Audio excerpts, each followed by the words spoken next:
경기도 과천의 한 조용한 주택가. 이 집의 지하실에는 무게만 160kg에 달하는 거대한 철제 드럼통 하나가 놓여 있었다. 집주인이 4번이나 바뀌는 동안에도 그 드럼통은 무려 28년이라는 긴 세월 동안 단 한 번도 열린 적이 없었다.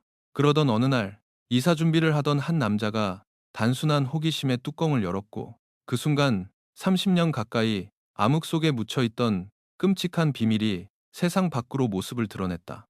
사건의 발단은 2004년 10월 14일 목요일로 거슬러 올라간다. 1959년 3월 5일생으로 당시 45세였던 집주인 김태성은 이사를 앞두고 집안의 낡은 짐들을 정리하고 있었다. 그는 1995년에 이 집으로 이사를 온 후 9년 동안 거주해왔다. 이른 아침부터 이삿짐 센터 직원들이 도착해 크고 작은 짐들을 밖으로 빼내기 시작했다.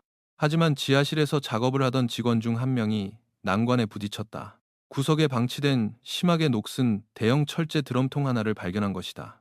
직원은 드럼통을 들어올리려 안간힘을 썼지만 꿈쩍도 하지 않았다. 동료 2명이 더 내려와 합세했지만 여전히 무리였다. 짐을 옮기다 지친 직원은 김태성에게 다가가 말했다. 사장님, 저 지하실에 있는 통은 너무 무거워서 도저히 트럭에 실을 수가 없네요. 마당까지만 꺼내드릴 테니 직접 처리하셔야겠습니다. 마당으로 끌어올려진 드럼통을 본 김태성은 9년 전 자신이 처음 이 집에 이사 왔을 때를 떠올렸다. 그때도 그는 저 거추장스러운 통을 버리려 했지만 성인 남성 몇 명이 붙어도 꿈쩍 않는 무게 탓에 포기하고 지하실 구석에 방치해 두었었다. 도대체 안에 무엇이 들어있길래 이토록 무거운 것일까?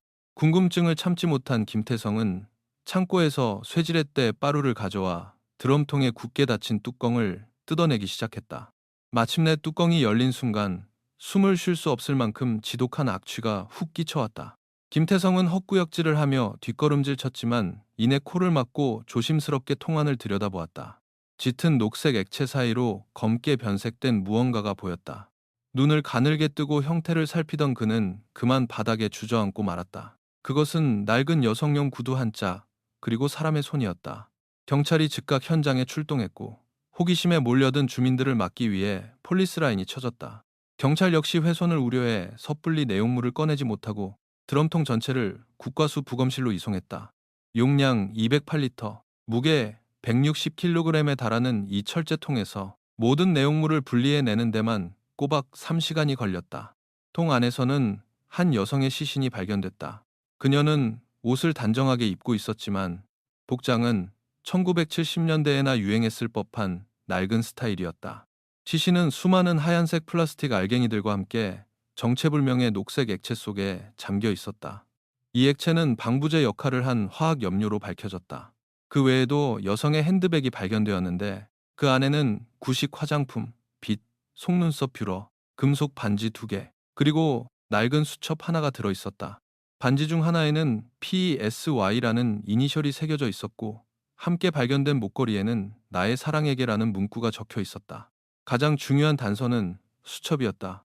수첩 내용만 해독한다면 여성의 신원을 밝힐 수 있었으나 수십 년간 화학 액체에 잠겨 있던 탓에 종이는 펜을 대기만 해도 바스라질 정도로 훼손되어 있었다.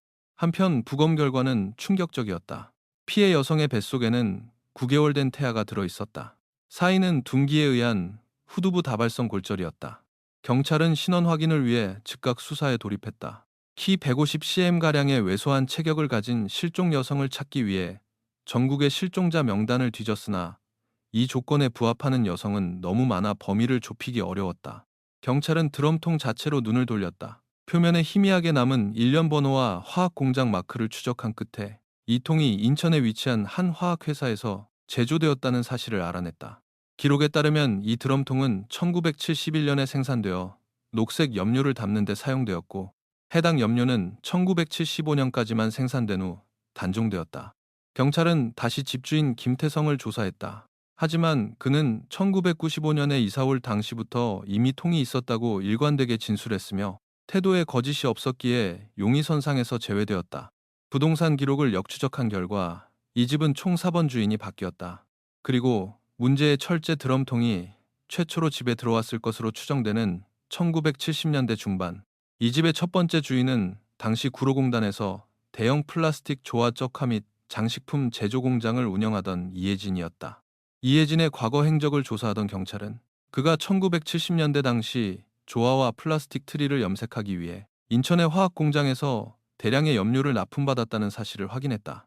통 안에서 발견된 무수한 플라스틱 알갱이들, 그리고 플라스틱 공장 사장, 모든 정황이 한 곳을 가리키고 있었다.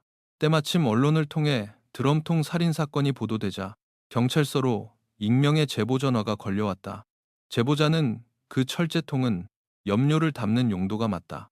시신이 누군지는 모르겠지만 당시 공장 사장이었던 이혜진이 1970년대에 자기 공장에서 일하던 젊은 여공과 깊은 내연 관계였다고 증언했다.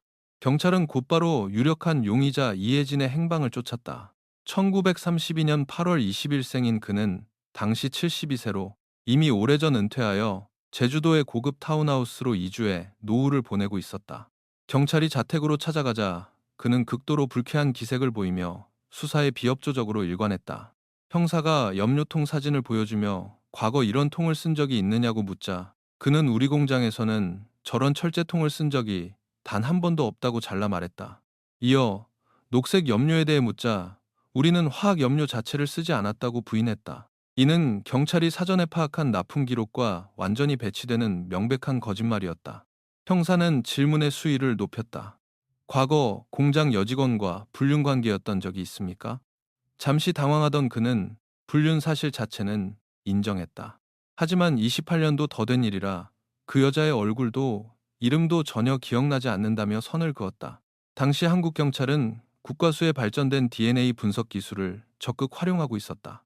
형사는 태아와의 친자 확인을 위해 구강 상피세포 채취 키트를 꺼내며 DNA 검사에 응할 것을 요구했다. 그러자 이혜진은 격분하며 경찰들을 집 밖으로 내쫓았다. 그 사이 국과수에서는 기적적으로 수첩의 일부 페이지를 복원하는 데 성공했다. 한 페이지의 두 번째 줄에 이혜진이라는 이름과 함께 지워진 전화번호가 적혀 있었고, 다른 페이지에는 최미숙이라는 이름과 연락처가 선명하게 남아 있었다. 경찰은 즉각 최미숙에게 연락을 취했다. 1952년 7월 8일생으로 당시 52세였던 최미숙은 경찰의 전화를 받고 28년 전 사라진 자신의 친구를 떠올리며 눈물을 흘렸다. 그녀의 진술을 통해 드디어 피해자의 신원이 밝혀졌다. 통 안의 여성은 1952년 10월 12일생인 박서연이었다. 전라남도의 작은 섬마을 출신이었던 서연은 서울로 상경해 주야간 교대 근무를 하며 돈을 벌고 야학에서 영어를 배우던 이른바 서울 드림을 꿈꾸던 24살의 억척스럽고 밝은 청년이었다. 미숙과 서연은 야학에서 만나 단짝 친구가 되었다. 미숙의 증언에 따르면 실종 무렵 서연은 아이를 임신한 상태였다. 상대는 자신이 다니던 플라스틱 공장의 유부남 사장 이혜진이었다. 서연은 이혜진이 아내와 이혼하고 자신과 결혼해 줄 것이라 굳게 믿고 있었다. 운명의 날이었던 1976년 11월 12일 금요일 저녁, 서연은 이혜진에게 자신과 결혼할 의사가 없다는 사실을 깨닫고 배신감에 휩싸였다. 절망한 그녀는 충동적으로 이혜진의 자택으로 전화를 걸었고, 전화를 받은 그의 본처에게 자신이 사장의 아이를 가졌다는 사실과 두 사람의 불륜 관계를 전부 폭로해버렸다. 전화가 끊어지고 얼마 뒤 이성을 잃은 이혜진이 서연에게 전화를 걸어왔다. 그는 짐승처럼 분노하며 널 죽여버리겠다고 협박했다. 공포에 질린 서연은 떨리는 목소리로 단짝 미숙에게 전화를 걸어 이 모든 사실을 털어놓으며 살려달라고 애원했다. 불길한 예감에 휩싸인 미숙은 즉시 서연이 살던 영등포의 새방으로 달려갔지만 방문은 열려 있었고 서연의 모습은 흔적도 없이 사라진 뒤였다. 미숙은 파출소로 달려가 신고했지만 당시 경찰은 성인 여성의 단순 가출로 치부하며 수사에 나서지 않았다. 그렇게 서연의 실종은 28년 동안 잊혀진 미제 사건이 되어버렸다. 퍼즐은 완성되었다. 1976년 11월 12일 밤, 이혜진은 분노에 차 서연을 공장으로 유인했거나 새방에서 납치해 잔혹하게 살해했다. 그리고 범행을 은폐하기 위해 시신을 공장에 있던 녹색 염료와 플라스틱 알갱이가 가득 찬 철제 드럼통에 집어넣었다. 그는 당초 시신이 담긴 통을 인천 앞바다에 던져 영원히 수장시킬 계획이었을 것이다. 그러나 내용물이 가득 찬 통의 무게는 160kg에 달했고 혼자서 이를 바다까지 옮기는 것은 불가능했다.